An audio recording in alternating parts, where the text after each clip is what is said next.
이번 주 강단 말씀, 광야에서 외치는 자의 소리, 예수는 그리스도라는 말씀 보도록 하겠습니다.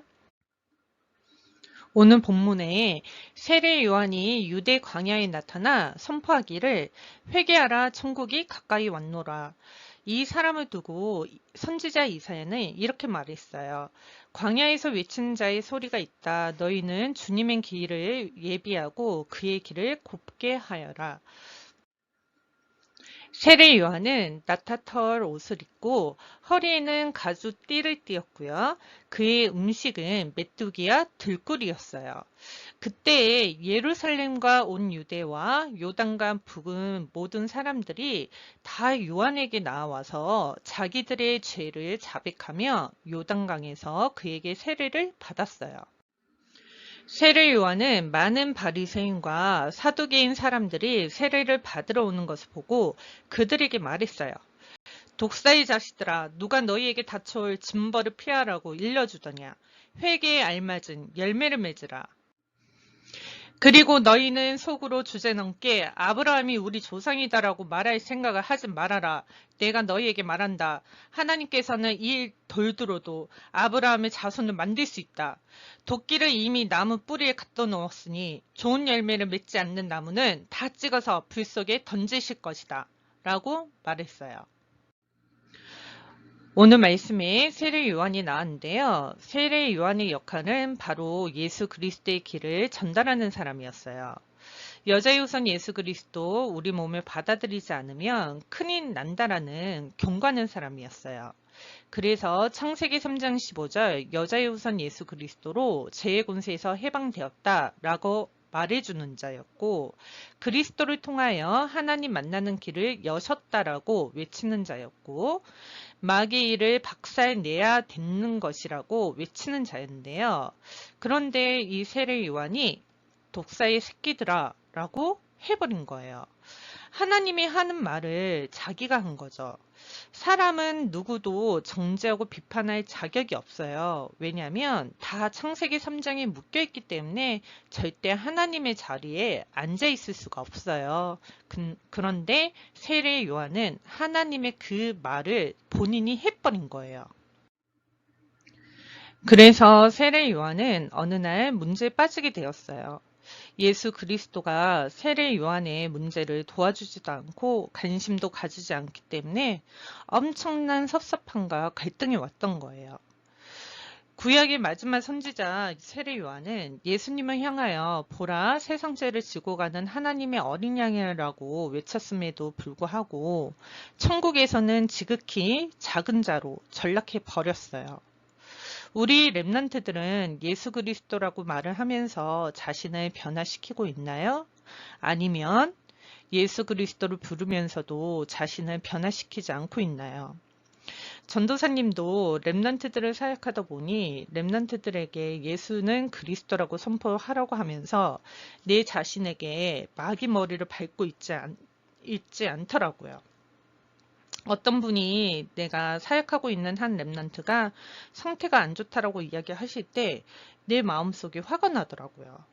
그런데 그때 전도사님이 그 화를 그리스도의 이름으로 밟았어야 되는데 그러지 못한 채 그것을 랩런트에게 율법으로 그리스도 해야지 왜 안 해? 라면 다그쳤어요. 그리고 그 후에 내 모습을 보니 마귀의 머리를 밟고 있지 않는 나를 보게 되더라고요. 나를 변화시키지 않고서 랩런트들에게 자꾸만 율법으로 살인의 영을 가지고 그 사역을 하는 제 모습을 발견하고서 먼저 나를 그리스도의 이름으로 내 안에 들어와 있는 강한 자 마귀를 밟고서부터 거기서부터 해방되니까 그 랩런트를 다시 만나 사역을 하니 그 랩런트가 변화가 일어나기 시작했어요. 우리 랩런트들도 먼저 자신을 먼저 변화를 시키기 우리 모든 랩런트들 축복합니다. 그래서 세례 요한은 여자가 낳은 자 중에 가장 큰 자였고요. 하나님의 나라에서는 지극히 작은 자 중에 작은 자였어요. 바로 예수 그리스도를 외치는데 자신은 변화가 없으면 천국에서 지극히 작은 자가 되는 것입니다. 천국에서 큰 자가 되겠습니까? 아니면 작은 자가 되겠습니까? 자신을 날마다 변화시켜서 우리 모든 렘넌트들 큰 자가 되시길 축복합니다. 사람 속에 창세기 3장 15절이 없으면 하나님의 사람이 아니고 구원을 받지 못해요.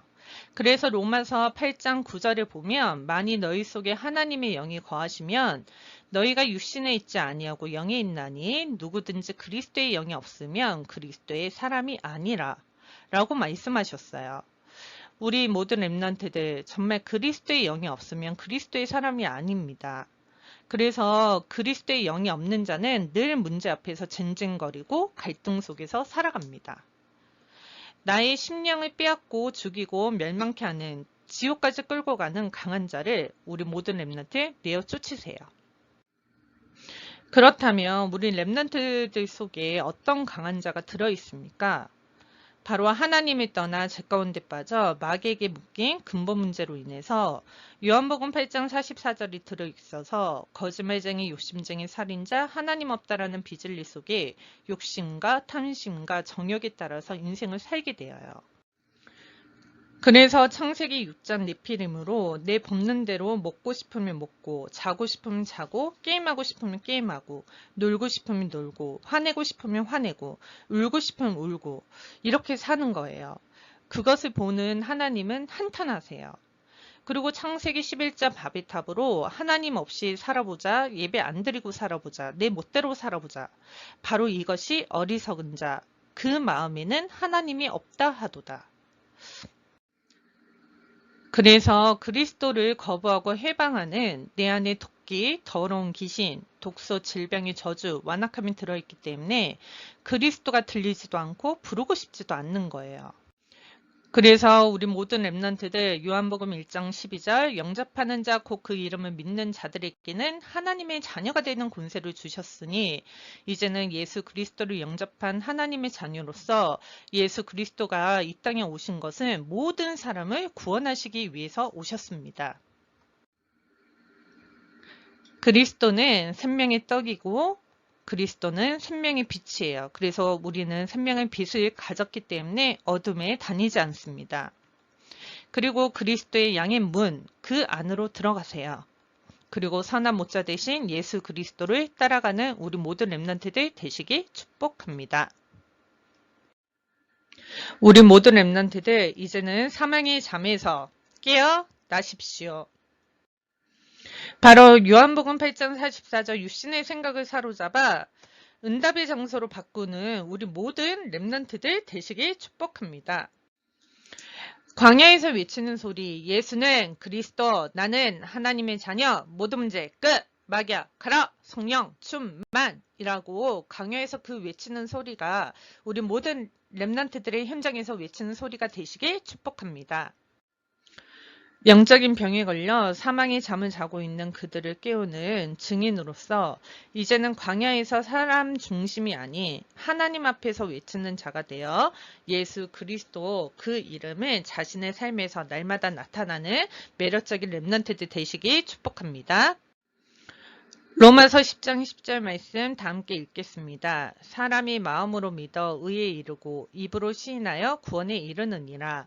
이 말씀 하루에 10번씩 자신에게 선포하는 한 주간 되시길 축복합니다. 마지막이에요. 다 함께 읽고 마치겠습니다. 광야에서 외치는 소리, 예수는 그리스도를 사람 앞이 아니라 하나님 앞에서 외치는 매력적인 렘넌트가 되세요. 기도하고 마치겠습니다. 전능하신 하나님, 광야에서 외치는 자의 소리, 예수는 그리스도를 하나님 앞에서 외치는 하나님의 자녀로 불러주심에 감사드립니다. 하나님을 떠나 죄 가운데 빠져 마귀에게 묶여 내 안에 도끼와 완악함을 가지고 그리스도를 거부하여 사망의 잠을 자게 만드는 강한 자를 내 안에서 내어쫓아 육신의 생각을 응답의 장소로 바꾸어 나를 날마다 변화시키고 사망의 잠을 자고 있는 많은 사람들을 깨우는 매력적인 렘넌트가 되도록 성령 충만 주옵소서. 예수 그리스도의 이름으로 기도합니다. 아멘.